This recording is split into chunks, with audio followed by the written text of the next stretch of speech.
being consistent is one principle that is very, very important in our Christian journey and in our Christian lifestyle.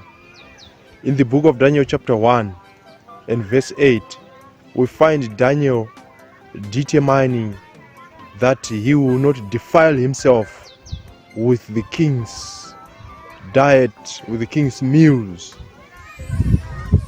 Daniel was a servant. He was not a free man. Him and his friends were taken into Babylonian captivity when Nebuchadnezzar came to besiege Jerusalem and took captives of the Jews. So Daniel was not the only one who was taken captive. But even though in captivity, he decided to stand for what is right. He decided to stand for what is true. What he knows is that which pleases Jehovah. He stood for it. Many people give excuses. I've seen many people traveling from one place and go to the other place. They are not even in bondage. They are not even in captivity or in slavery, but they live good principles and start following the principles of the world just because they've moved to a new place. I've seen some Zimbabwean ladies, for example, leaving Zimbabwe and moving to go and stay and work in South Africa. These ladies, when they were in Zimbabwe, they vowed that they will never put on trousers. But when they are in South Africa now, you start seeing everyone putting on trousers. One thing that they've never did when they were in Zimbabwe. So people change their behavior, people change their principles because they've moved to a new place, which is wrong. What you know that is correct, what you know that is true, what you know that is godly, you should continue doing it regardless of changing the place. That is being consistent. In Daniel chapter 3, we see the three Hebrew boys, Mishael, Hananiah, and Azariah, standing for what is right. Even though they were threatened with death, they did not move an inch away from the truth in fear of death. They continued and they consistently stood for what is right. Even when they were brought before the king to answer for their faith, they told the king that we are not moving any inch away from that which we know is right. If it means killing us, you can kill us. It's okay. It's good to die for the Lord.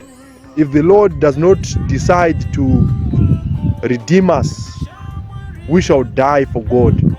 That's being consistent. These are the kind of people that Jehovah is looking for, to stand for him in these last days, against the mark of the beast when the decree shall be put in place. God is looking for people who have got a very close relationship, an intimate relationship with him, that they would rather die and not sin. They would rather lose their property. They would rather lose their belongings. They would rather lose a job than sin against Jehovah. I've seen many Adventists out there who would rather go and work on the Sabbath because the manager or the boss have asked them to come and work on the Sabbath day and break the Sabbath day of the Lord. Now, if you can't stand for Jehovah and risk losing your job and risk losing your income, if you can't do that right now, do you think you will be able to stand for what is right when you are threatened with death? Are you going to be able to stand when the Sunday law decree is being enforced and all Christians who dare stand for what is truth shall be threatened with death, imprisonment, of asked to pay fines, hefty fines for that matter? Will you be able to stand? If you can't stand now, Jeremiah tells us that if you run with footmen, how can you be able to run with horses? If you failed and you could not endure, you could not make it running with footmen, are you going to make it running and contending with horses? The answer is no, you can't. In the land of peace, you could not stand for what is right. When your faith is tried with death, are you going to be able to stand? The answer is no. The answer is no. In Daniel chapter 6, we see Daniel himself being tried. A trap has been set by his enemies that for 1 month no other god should be worshipped except the king Darius. But we see Daniel fearlessly went ahead and he continued his habits of worshiping Jehovah. He went up as usual in the upper room, opened the windows and worshipped his God facing Jerusalem as he used to do before. Without fear, he did not want to change his way of worshiping his God. He could have gone to some place and hide and worship Jehovah freely without being seen by anyone.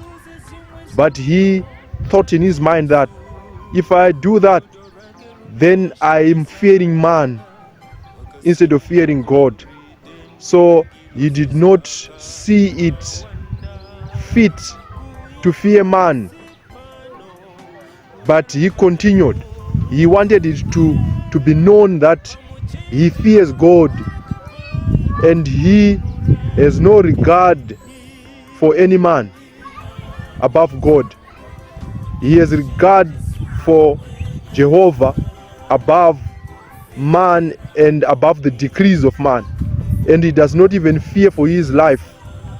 We see Daniel being thrown in the lion's den. And what fascinates me, what I find interesting in Daniel chapter 6 are the words that the king uttered. When Daniel was about to be thrown, there are words that are interesting that the king uttered. Even though this king was not a believer of Jehovah, he was a heathen king, but he knew, he saw some pattern in Daniel's life, that Daniel was a man who was consistent. He was a man who worshipped God consistently. So he uttered the words that the God that you worship continually will be able to deliver you. And also, early in the morning, the next day, the king came to check for Daniel, and he uttered the same words again. Daniel, the servant of the Most High, did the God that you serve continually deliver you from the lions? So I see a very powerful and a big lesson there, that even though some people who live around us might be unbelievers, might not be people of the same faith with us, but if we are consistent, they can notice it. They can see that these people, they are consistent in what they do. We do not have to serve God only when things are good. We have to serve God even when things are tough, even when finances are not okay, even when we lose our jobs. We need to serve God. Even when we lose our sources of income, even when we are hated by neighbors, even when people falsely accuse us, even when people fight against us, things seem not to be working in our lives, we need to be consistent. We need to serve God in good times and in bad times. Our Christianity should not be a Christianity that is based on circumstances. We should serve God in winter and in summer. We should go serve God when it's cold and when it's hot. We should serve God when we are loved by people or we are hated by people, we should not follow circumstances. We should be consistent in everything that we do. God bless you, beloved. God be with you as you pray that God gives us power to serve Him in all circumstances.